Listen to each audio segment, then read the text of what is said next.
Bonjour à tous. Mon nom est Pascal Borel et je ne vous parle pas des montagnes suisses aujourd'hui, je suis à Genève, en Suisse. Et je vais vous lire 2024, qui est l'ouvrage que j'ai écrit. Et aujourd'hui, je vous lis le chapitre 14, Message aux anciens. C'est un chapitre qui me tient particulièrement à cœur, car c'est l'endroit où je vous explique un peu mes motivations et vous comprendrez aisément d'où est-ce qu'elles viennent. Vous retrouverez le livre 2024 sur Amazon, en français et en anglais. Vous le retrouverez bien entendu sur notre site internet www.4v24.com.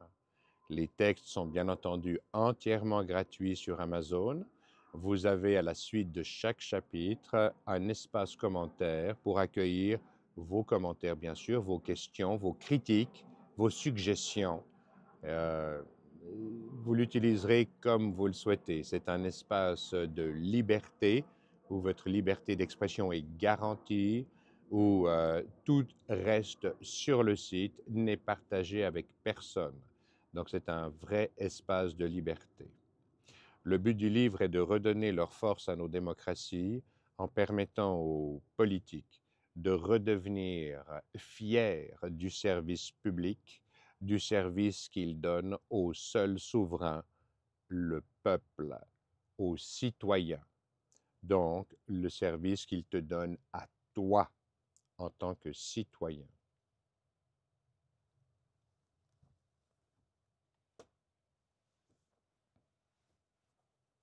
Quelques citations. Quand je me trompe, je change d'avis. Ton passé est l'endroit où tu apprends. Il n'est pas l'endroit où tu vis. Quel que soit ton âge, les meilleurs moments de ta vie sont toujours pour demain. Ne laisse pas ton passé noircir le seuil de ton futur. Aucun homme sage ne souhaite être plus jeune qu'il ne l'est aujourd'hui. Aujourd'hui, tu es l'homme le plus vieux que tu n'as jamais été et l'homme le plus jeune que tu ne seras jamais. Une définition de l'enfer. Le jour de ta mort, la personne que tu as été croisera la personne que tu aurais pu être ou que tu aurais dû être. Tu ne peux pas changer le passé, mais partant d'où tu es, tu peux changer le futur. Je m'adresse au patriarche. Je suis bien triste de devoir t'écrire ces lignes. Si quiconque m'avait dit il y a 40 ans que tu m'imposerais d'écrire ce chapitre, je ne l'aurais jamais cru. Je ne te reconnais plus. Tu as changé. Est-ce là ton vrai visage? Es-tu le même père qui m'éduquait par ton exemple il y a 50 ans? Es-tu le même père qui m'apprenait nos valeurs humaines, l'amour, la reconnaissance, le respect des autres et de la nature? Es-tu le même père qui m'apprenait la politesse, le verbe et le savoir? Au fil des années, ma tristesse s'est transformée en honte de ce que, à mon tour, je laisse en héritage derrière moi. Je ne peux pas croire que nous ayons tant perdu. Tu nous as abandonnés. J'ai une peine énorme à y croire, mais c'est pourtant ma dure réalité. C'est un fait, je dois l'accepter, je dois vivre avec. La vie sur Terre est une continuelle confrontation des forces du vivant. Cette confrontation des forces est un accélérateur de notre évolution par les conflits qu'elle génère et qui, une fois résolus, font place à une période de stabilité jusqu'à la prochaine crise. Dans notre milieu naturel, les virus déclenchent des maladies qui nous mettent en conflit avec eux, mais ils sont un accélérateur de notre évolution, car il a été prouvé qu'ils peuvent induire des mutations génétiques favorables à notre espèce. Dans les communautés humaines, comme dans la nature, les conflits sont donc indispensables. Ils sont sains. Ils sont un accélérateur de notre évolution.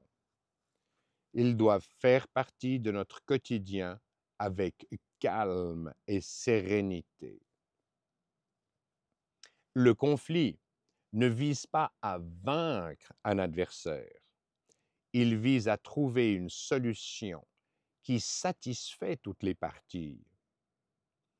Tu n'as aucune raison d'avoir peur du conflit si tu défends ce qui te paraît juste, si tu n'as pas un agenda caché qui ne sert que ton intérêt égoïste aux dépens des autres.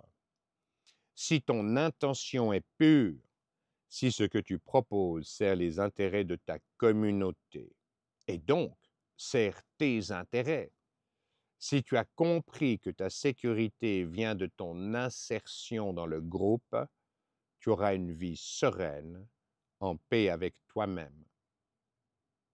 Tu te remettras à aimer les conflits et leur résolution comme source de ta croissance et de ton bien-être personnel.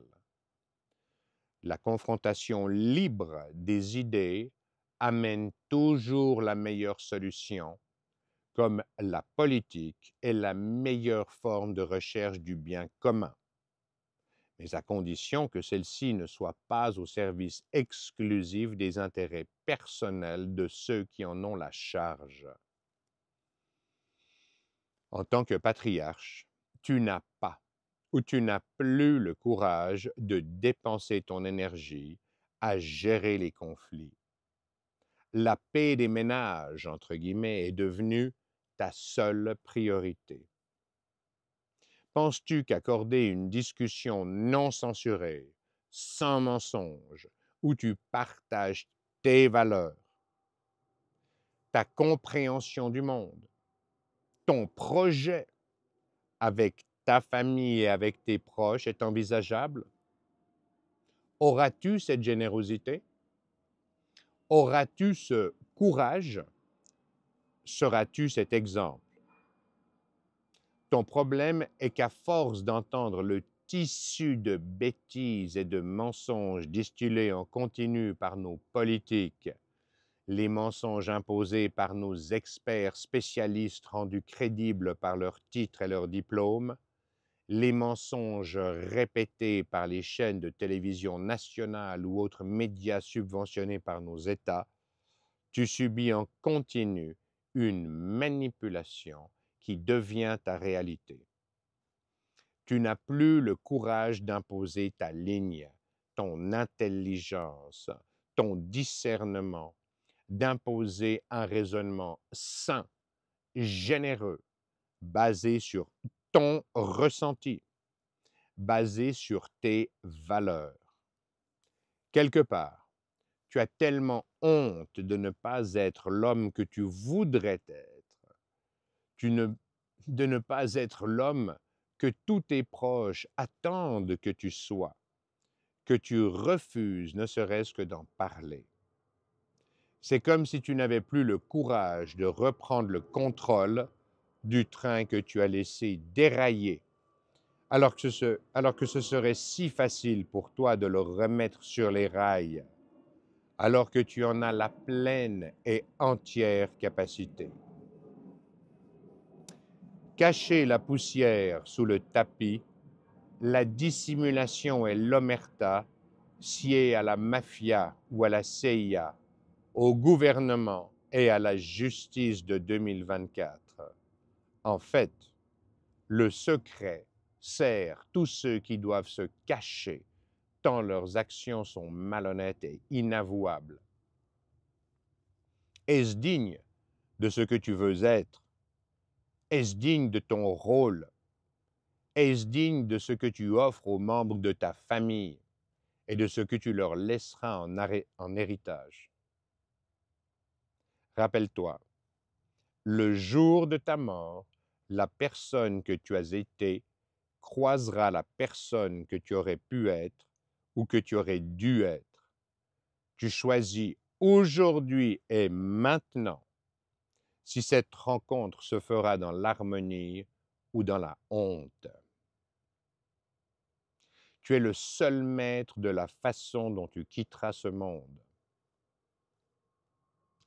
La rupture de la communication entre nous est à l'image de l'évolution de nos civilisations occidentales. Nous sommes devenus incapables de communiquer sans mentir, incapables de nous entendre. Pire encore, incapables de nous aimer, même entre mari et femme, même au sein de notre propre famille. Pardon. La réalité que l'humain a créée et qui nous sert d'environnement aujourd'hui justifie tous les comportements en rupture totale avec les qualités qui ont assuré le succès de notre espèce. Nous avons perdu notre capacité à communiquer pour collaborer en se faisant confiance. Nous avons perdu notre capacité à résoudre les conflits pour nous entendre et partager nos connaissances. Nous avons perdu la capacité de partager nos joies et nos chagrins, nos succès et nos échecs, d'apprendre des uns et des autres en partageant notre ressenti des événements de la vie comme moteur de notre développement personnel. En démocratie de 2024, la destruction des valeurs humaines est totale, car tu acceptes l'omerta plutôt que d'exiger la transparence, car tu préfères le mensonge à la vérité, car tu refuses de discuter honnêtement avec tes proches de tes solutions aux conflits. Tu es en train d'achever la destruction de l'héritage de nos ancêtres. En fait, tu en es le meurtrier. Tu en es le fossoyeur. Tu pisses sur la tombe de tes parents. Tu pisses sur la tombe de tous tes ancêtres. Et tu l'acceptes. Tu préfères ta réalité, ton agenda égoïste pour justifier de ta démission face à tes responsabilités. Cela alors que nous sommes nombreux à t'offrir sur un plateau d'argent la dignité de rendre justice. Je t'offre l'agenda nécessaire à reconquérir ce que ta génération de ventre mou nous a volé. Mais cela ne t'intéresse pas. Ce que tu souhaites conserver est un agenda qui ne sert que ce que tu perçois comme ton confort immédiat. Un agenda en rupture totale avec la réalité. Un agenda qui divise, qui disloque et détruit les valeurs humaines qui ont fait le succès de notre espèce il y a bien longtemps. Ou alors c'est l'inertie de tes certitudes, en fait l'inertie du confort de ne pas te poser de questions, de ne rien remettre en question, même si ta nation est en danger, même si ta famille est en danger, même si ton fils est en danger, même si ta fille et tes petits-enfants sont en danger. En fait, c'est le confort de débrancher ton cerveau, de ne garder en mémoire que ce qui correspond au narratif que tu t'es construit de toutes pièces et de n'utiliser que ce qui est utile à ton mesquin petit agenda personnel, en dérogation totale avec l'intérêt de ta famille et en abandonnant toute forme d'honnêteté intellectuelle.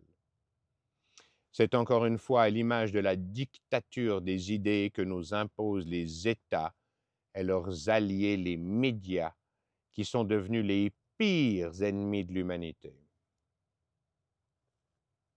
C'est l'étape ultime de la dislocation des familles humaines. C'est devenu notre modèle global. C'est comme ça que ceux qui en tirent profit nous imposent d'être, nous imposent d'éduquer nos enfants. Cette division se retrouve dans tous les domaines et secteurs d'activité humaine, jusqu'au sein même des familles. Diviser pour mieux régner. Les politiques l'ont bien compris. C'est ce qu'ils nous imposent et nous proposent aujourd'hui dans tous les domaines pour prolonger leur règne, pour conserver en l'état le système qui leur donne leur pouvoir et leur qualité de vie. Cette division est à l'image de ce qui nous arrive, toi et moi. Nous avons trahi les valeurs humaines, les valeurs familiales et les valeurs religieuses qui seules nous unissent, qui seules font notre force et notre différence avec les autres espèces vivantes. Quand cette division va jusqu'à séparer les membres d'une famille, l'État a réussi. Le cadre légal a réussi. L'éducation par l'école étatique a réussi. Les universités ont réussi. C'est un simple jeu de pouvoir dans lequel il faut diviser pour mieux régner. Par ta passivité et par ton acceptation, tu es un acteur actif de cette division.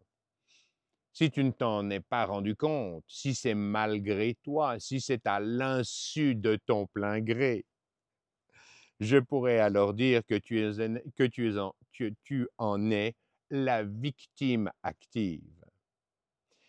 Mais notre problème est que tu te complais dans ton rôle de victime. Tu aimes être une victime. Tu ne sais pas faire autre chose qu'être une victime.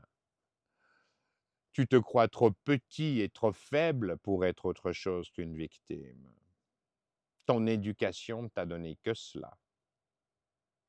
Tu utilises ta victimisation comme une excuse pour te dédouaner de toute responsabilité. Ce n'est pas toi, ce sont les autres.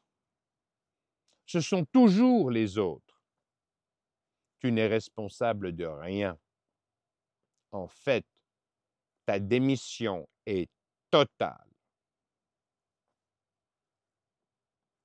Tu peux te cacher derrière les systèmes éducatifs ou les médias qui t'ont formaté de la sorte, mais ça n'est pas une excuse. Je suis certain que tu te rends parfaitement compte du mal que tu fais à ceux qui t'entourent, à ta famille, à tes proches amis, quand tu t'écartes de ce que tu es au plus profond de toi. Tu peux éviter les sujets qui te mettent mal à l'aise ou qui créent un échange de points de vue différents avec tes interlocuteurs, mais ce faisant, tu ne fais que mettre sur leurs épaules les fardeaux que tu es incapable de porter, que tu ne veux pas porter toi-même. Tu es devenu fragile et faible, car tu te crois totalement dépendant des biens matériels que tu utilises au quotidien. Tu es fragile, car tu es convaincu que la vie ne tient que par l'accumulation de biens. Tu es convaincu que si on te prive de ton toit, que si tu n'as pas 6 mois de réserve de bouffe, que si on te prive de tes assurances et autres absurdités administratives, tu vas mourir. Tu n'y survivras pas.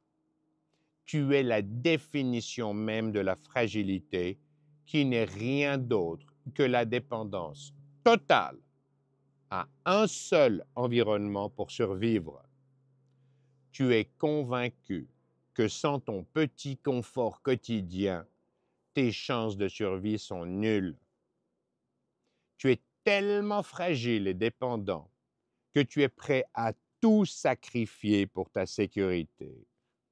Sacrifier tes enfants, sacrifier ta famille, sacrifier ta spiritualité, sacrifier ta culture, sacrifier ta nation. Tu es prêt à sacrifier tout ce qui a permis à l'humain d'être la merveille que la nature a construite.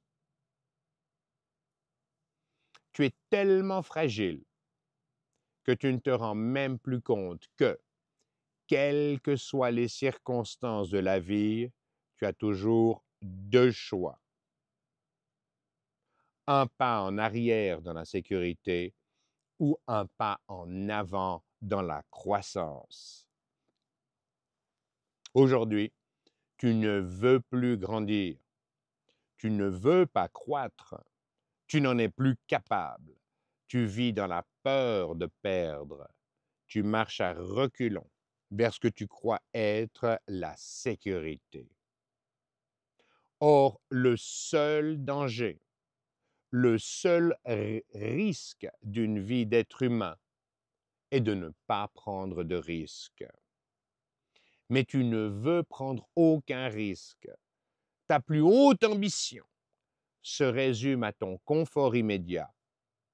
En fait, tu n'es plus un être humain. Tu n'es plus un homme. Tu as tout perdu.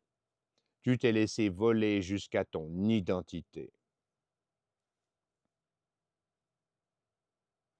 Pour écrire ce texte, j'ai été obligé de me distancier encore un peu plus du fonctionnement actuel de nos civilisations occidentales, non pas par indifférence ou par mépris, mais bien au contraire, par amour, par respect pour toi et par-dessus tout, pour être honnête avec toi et avec moi. J'ai vécu dans le mensonge pendant les 40 à 50 premières années de ma vie. C'était ma vérité, celle que je partageais avec ma famille, avec mes collègues dans mon environnement professionnel, avec tous les bien-pensants, entre guillemets, créateurs du monde actuel. Mieux encore, j'ai été un acteur actif de la grotesque mascarade dans laquelle les démocraties occidentales nous font vivre. Je me rendais bien compte que quelque chose ne tournait pas rond, mais j'étais tellement aveuglé par ma consommation, par l'opulence, par le succès que m'offrait le système, que j'en ai volontairement été un ardent promoteur. Rien que d'y penser, j'ai honte. Comment est-il possible qu'il m'ait fallu près d'un demi-siècle pour me reprendre en main? J'ai plusieurs fois essayé de partager mon analyse et la nécessité de suggérer un modèle différent avec des proches ou avec des amis.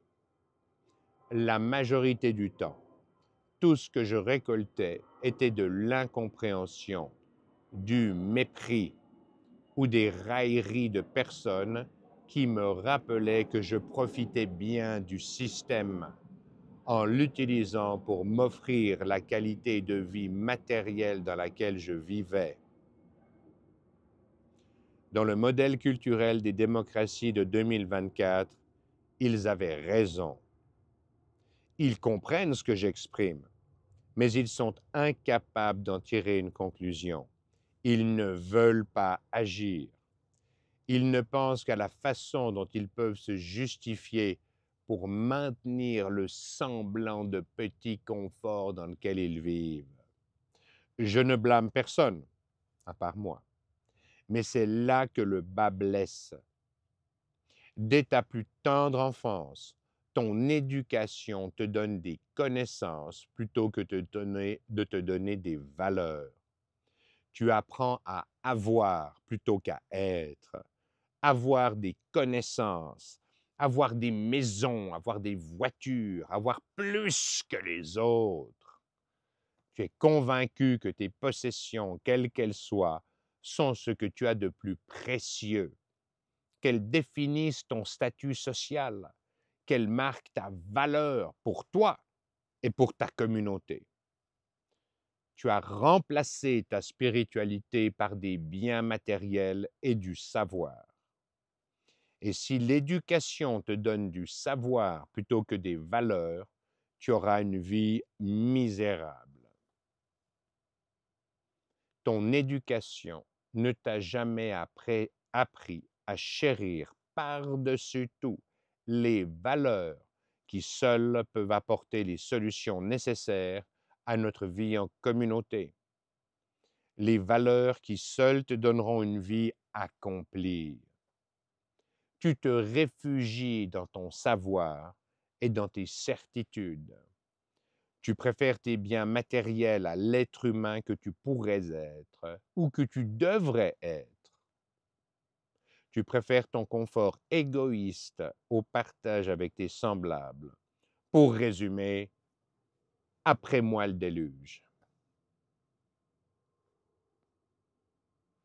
Pour moi, dès ma plus tendre enfance, l'homme le plus fort du monde est mon père.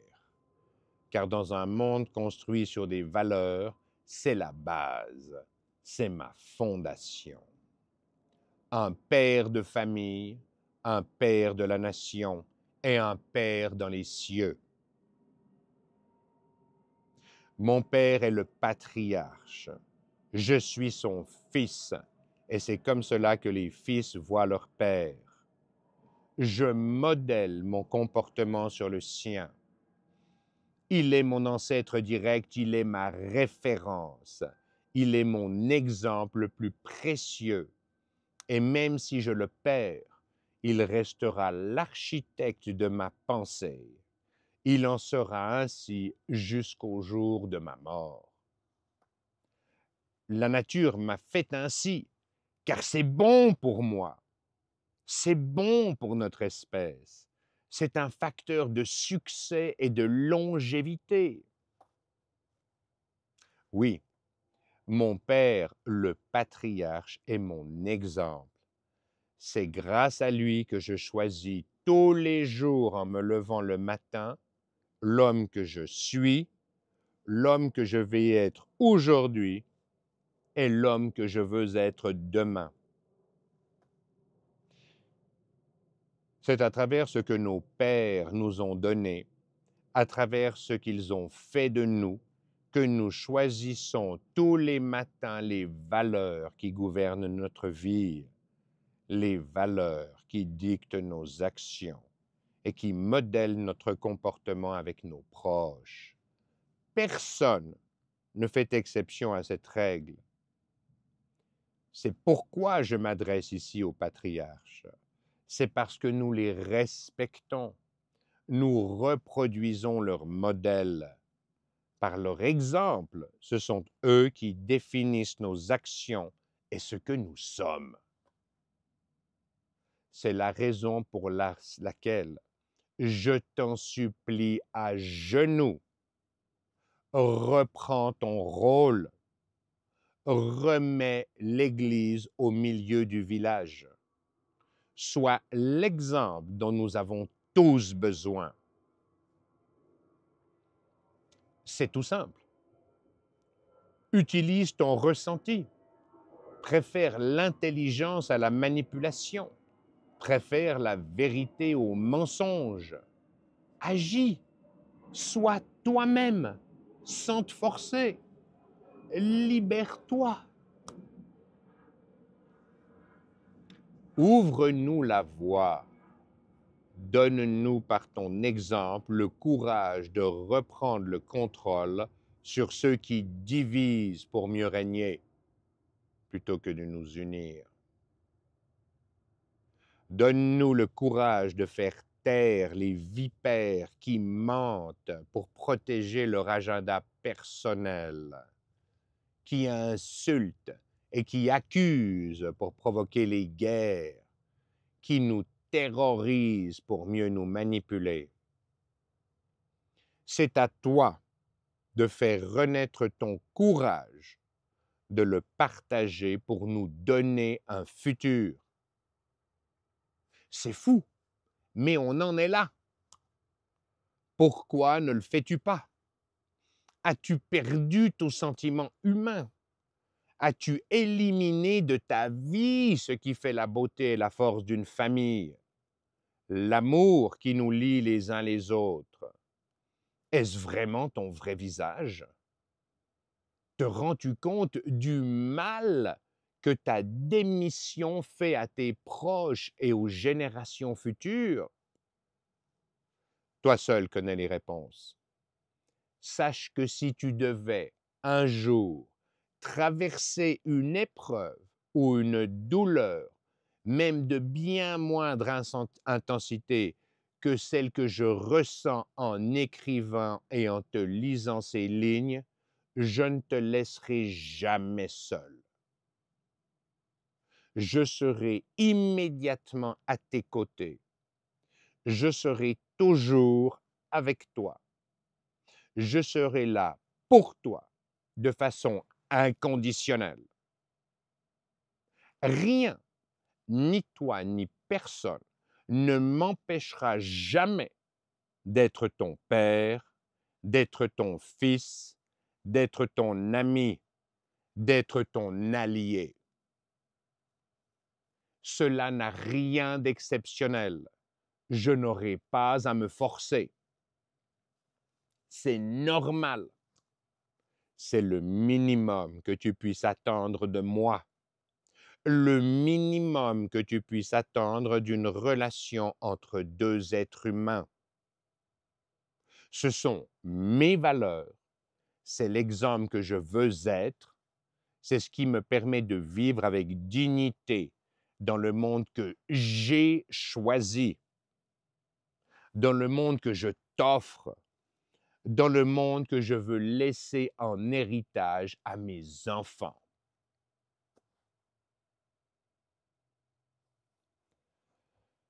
Dans cette vie, je suis plutôt connu pour ce que j'ai construit. Et ce texte est à l'image de ma vie, critique, mais constructif, en aucun cas destructeur, ni méprisant, ni insultant. Je n'appelle pas à la violence. Je n'appelle pas au chaos social. Je veux une vraie justice. Je veux de vraies règles qui nous unissent. Je veux te redonner ta souveraineté. Je veux que le monde t'appartienne. Je veux que tu sois fier de toi et de ta contribution au succès de l'humanité tout entière. Tu peux interpréter mes paroles à ta guise, en fonction de ton humeur du moment et de ce que tu souhaites, honnêtement, en tirer ou non. Sache néanmoins que pour mettre en œuvre mon devoir envers toi, j'ai dû tout perdre. J'ai perdu mon fils, j'ai perdu ma fille, j'ai perdu ma femme et j'ai perdu une grande partie de ma famille et de mes amis. De multimillionnaire, j'ai accepté de devenir un des hommes les plus pauvres de Suisse. Je prends un risque existentiel car j'ai déjà été attaqué en diffamation par la justice suisse. J'ai déjà été menacé physiquement par les personnes que je cite en toute transparence dans mes vidéos sur les réseaux sociaux et sur le site www.4ovet24.com.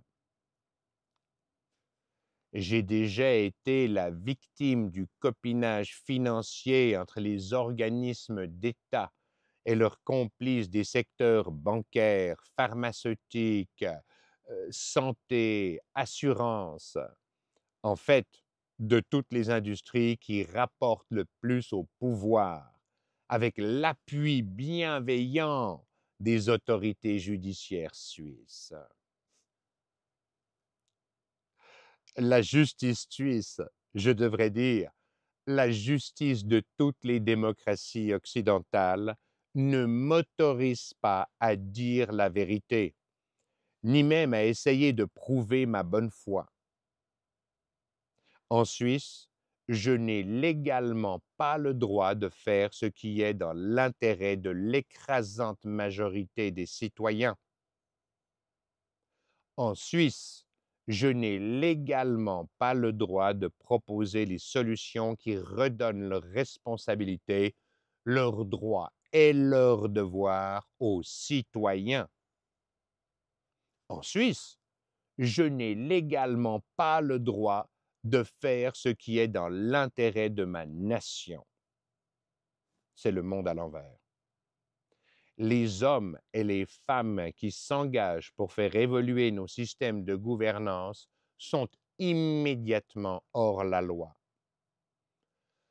Seuls les intérêts financiers dirigent la manœuvre. Seuls les intérêts financiers ont force de loi, alors même qu'ils gangrènent nos nations, alors même que nous sommes tous conscients que les intérêts purement financiers sont le cancer de nos nations. À titre d'exemple, bien avant ma naissance, mon arrière-grand-père, M. Antoine Borel, a reçu une récompense du Conseil fédéral suisse pour service rendu à la nation. Il a été décoré.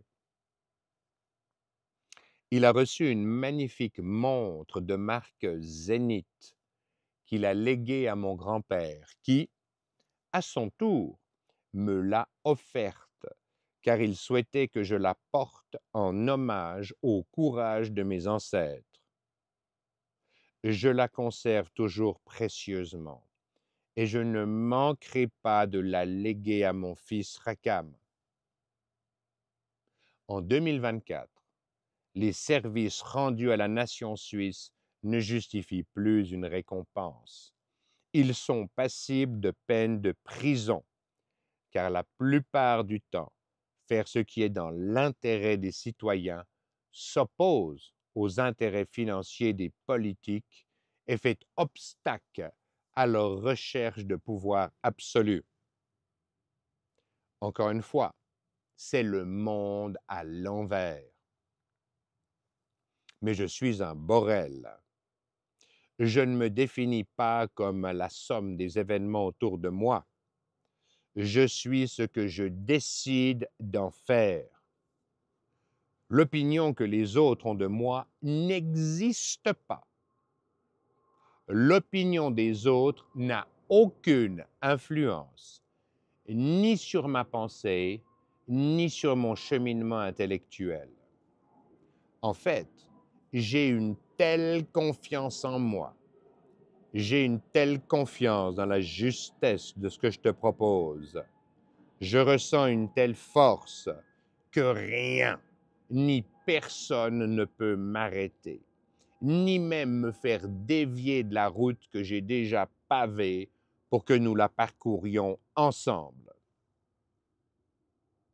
Mon intention est pure.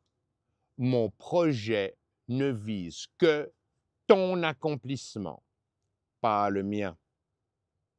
Je ne te cache rien, je me livre entièrement. Tout ce qui sort de mon cerveau sort de mes tripes. C'est ce que je suis sans restriction, sans aucune dissimulation. C'est ce que je te donne et tu en feras ce que bon te semble. Ce sera ton choix. Sache simplement que mon engagement à tes côtés est total. Je le fais pour toi. Je le fais pour gagner avec toi. Je le fais pour que les ennemis de l'humanité soient obligés de combattre un homme qui n'a rien à perdre. Car comme il t'est facile de le comprendre, ne combat jamais un ennemi qui n'a rien à perdre, car tu es déjà vaincu. Je te resterai fidèle. Je ne dévierai de ma route que si tu me convaincs que c'est dans l'intérêt de toute l'humanité et dans l'intérêt du monde merveilleux dans lequel nous vivons tous.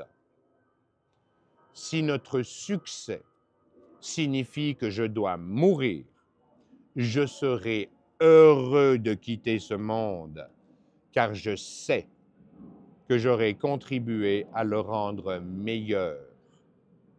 Je sais que j'aurai contribué à sa renaissance. Je sais que j'aurai contribué à te le redonner.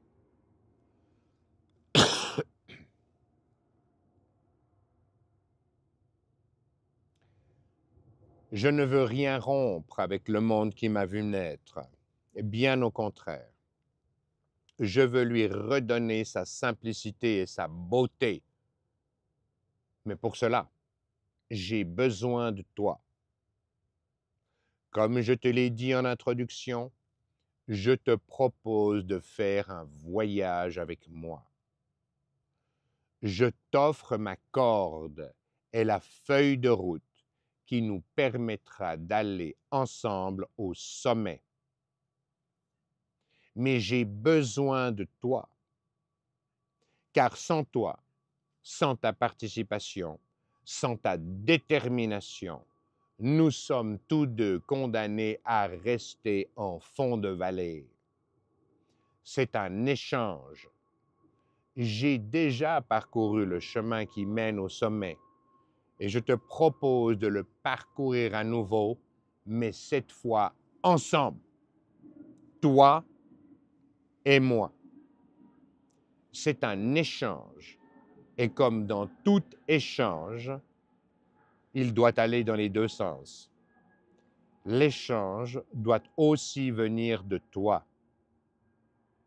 L'échange implique que tu t'engages à mes côtés, que nous soyons unis, solidaires, animés par la même volonté d'être l'exemple que nous devons donner à tous. C'est à moi, mais aussi à toi, de faire ce qui est indispensable. C'est à moi, mais aussi à toi, de prendre la défense du plus grand nombre quand nous sommes injustement attaqués par des individus qui n'ont que leurs intérêts personnels en tête. C'est à moi, mais aussi à toi, de parcourir les chemins qui nous conduiront à notre destination commune. C'est à moi, mais aussi à toi, de devenir ce que nous méritons d'être. C'est à moi, mais aussi à toi, d'accorder à l'autre une discussion non censurée, sans mensonge, où tu partages tes valeurs, ta compréhension du monde, ton projet de vie, même avec ceux que tu considères aujourd'hui comme tes ennemis. M'accompagneras-tu dans les marches constitutionnelles? Accepteras-tu la corde que je t'offre? Auras-tu cette générosité? Auras-tu ce courage? Auras-tu cette force? Auras-tu confiance en toi? Autorise-moi à te mettre sur le chemin. Il faut 3 qualités pour faire un homme qui aura un impact sur le monde.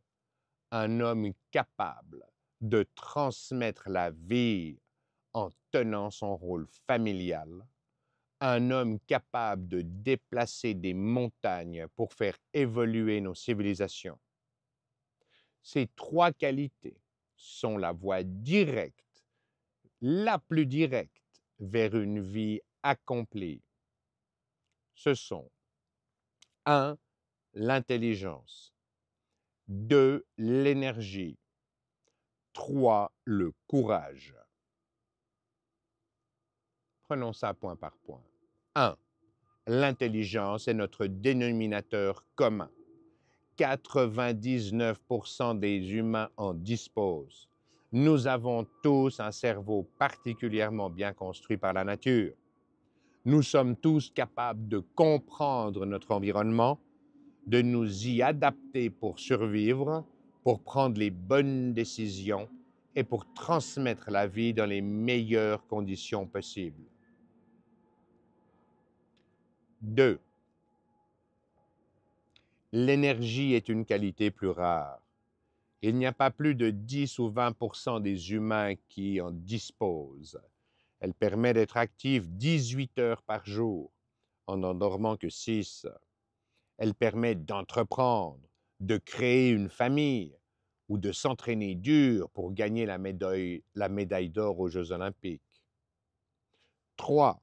Le courage est la qualité la plus importante du fait de sa rareté. En 2024, au maximum 1% des humains ont cette qualité. À titre d'exemple, qui a le courage de remettre ses certitudes universitaires en question? Qui a le courage de proposer les amendements constitutionnels indispensables à nos démocraties? Qui a le courage de ne pas mentir, de dire et de mettre en application le mensonge ne passera pas par ma bouche, ne passera pas par moi? Qui a le courage de rester fidèle à son conjoint, de rester fidèle à ses enfants et à sa famille? Qui a le courage de faire passer l'intérêt familial avant ses intérêts financiers personnels? Qui a le courage de rester fidèle à son projet de vie sans jamais laisser tomber, sans jamais se laisser corrompre? Qui a le courage de ne pas se laisser dévier de ses objectifs par les petites opportunités qui jalonnent notre vie?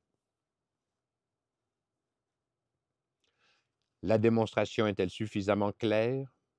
Dois-je vraiment m'imposer de continuer à humilier 99% des êtres humains? CQFD, au maximum 1% des êtres humains sont armés de courage.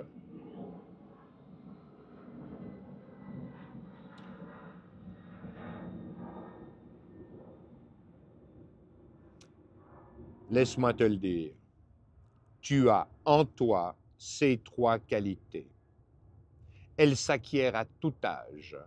C'est avant tout un choix personnel qui est déterminé, 1, par ton éducation, 2, ton environnement familial, 3, ton attitude face aux événements de la vie, ou plutôt, la personne que tu choisis d'être face aux événements de la vie. Ce sont ces 3 qualités qui déterminent si tu vas te battre pour ce en quoi tu crois, pour défendre tes valeurs, pour atteindre tes objectifs, ou si tu vas baisser les bras, rester fragile, rester faible, dominé par la vie, dominé par d'autres plus courageux que toi. Ceux qui se battent peuvent perdre, mais ceux qui ne se battent pas ont déjà perdu. C'est un choix. Tu le fais en ton âme et conscience. En tant que patriarche, c'est l'exemple que tu choisis de donner à tous ceux qui t'entourent. C'est l'exemple qui dictera leurs actions, car tu es leur modèle. Il y a des rôles que l'on n'a pas forcément choisis, mais que nous sommes forcés d'endosser un jour. Ainsi va la vie. À la mort de ton père, tu deviens le patriarche de ta famille. Ton rôle est de donner le là, d'être le diapason de ta famille. Et il est grand temps que tu t'y prépares pour que, le jour venu, tu sois prêt à reprendre les rênes et à endosser cette responsabilité, à accomplir le devoir que tu dois à tous les ancêtres qui t'ont donné la vie. Si tu ne le fais pas, tes descendants auront une vie misérable.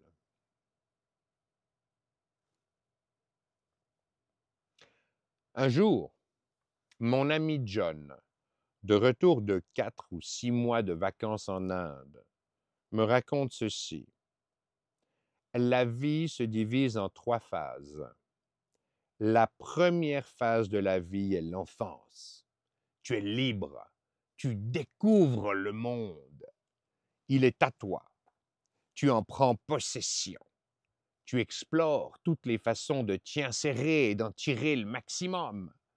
Tu définis ce que tu veux être, ce que tu vas être, c'est l'enfance.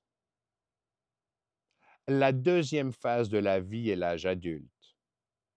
Tu dois être responsable. Tu dois vivre avec un conjoint pour transmettre la vie et avoir des enfants. Tu dois accumuler des biens pour te mettre un toit sur la tête, pour mettre du beurre et des épinards sur la table, pour payer l'éducation de ta descendance. En fait, tu es l'esclave de tes possessions. Tu ne peux pas être autre chose, même si tu en as envie. La troisième phase de la vie est la vieillesse. C'est le don de soi aux jeunes générations. Tu te défais de tout ce que tu possèdes de ton vivant pour retrouver la liberté de l'enfance, pour n'avoir plus aucune contrainte qui t'empêche d'être toi-même et de penser librement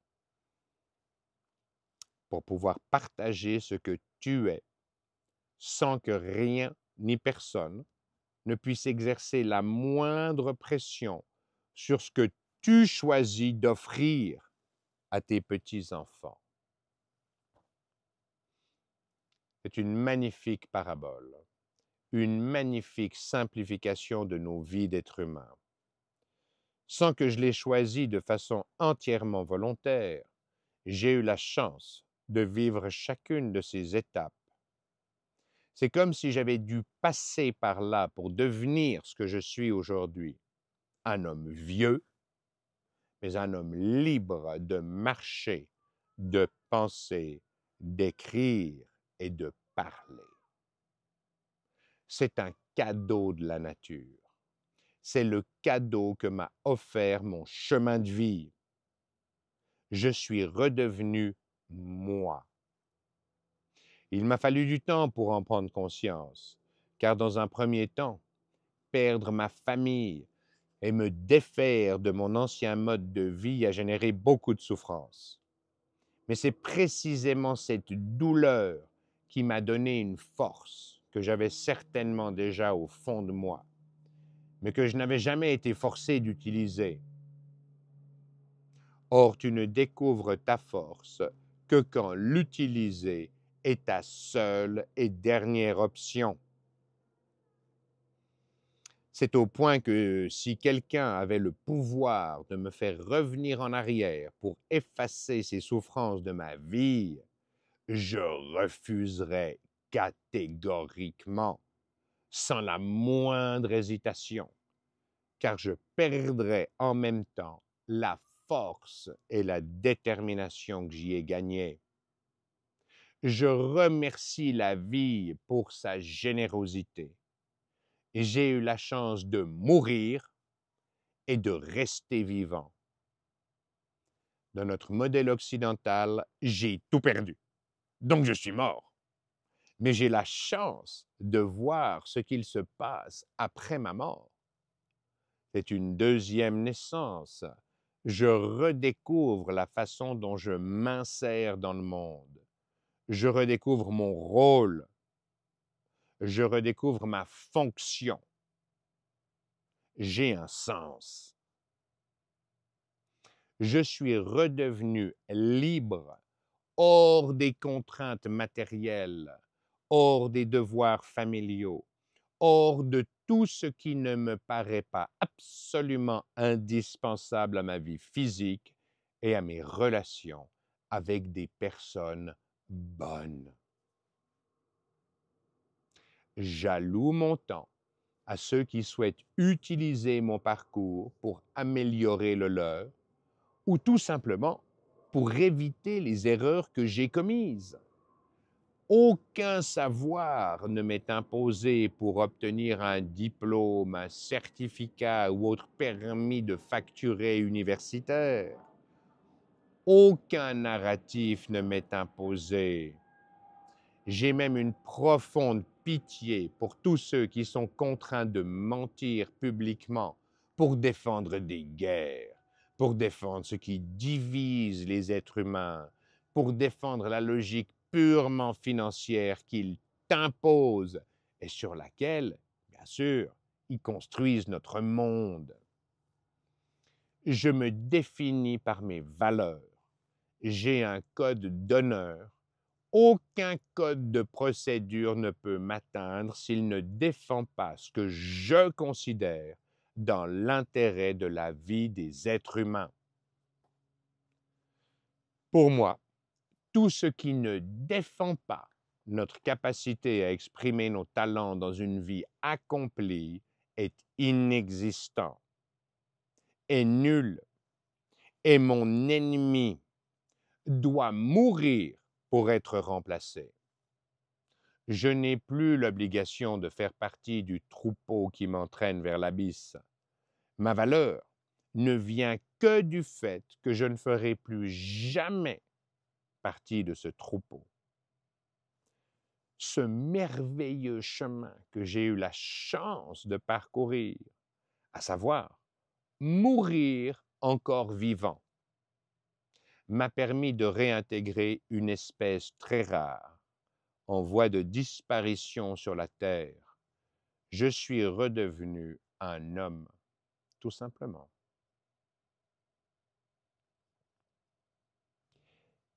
C'est ce que je te propose, à toi le patriarche.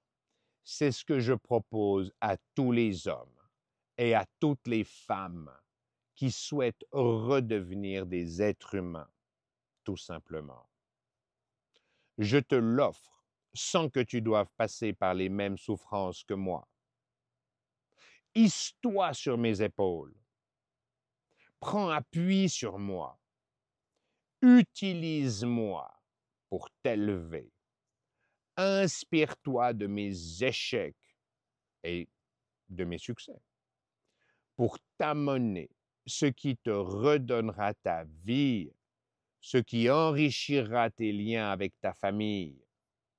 Inspire-toi de mes défaites et de mes victoires pour mettre du soleil dans ton cœur, pour illuminer tous tes proches de ce que tu es, de ce que la nature a fait de toi, de ta reconnaissance, de ton expérience et de ta sagesse bienveillante. Je sais que tu vas le faire. En fait, tu as déjà commencé. Merci à toi. Paix à toi. Paix à tous les hommes de la planète. Peace out.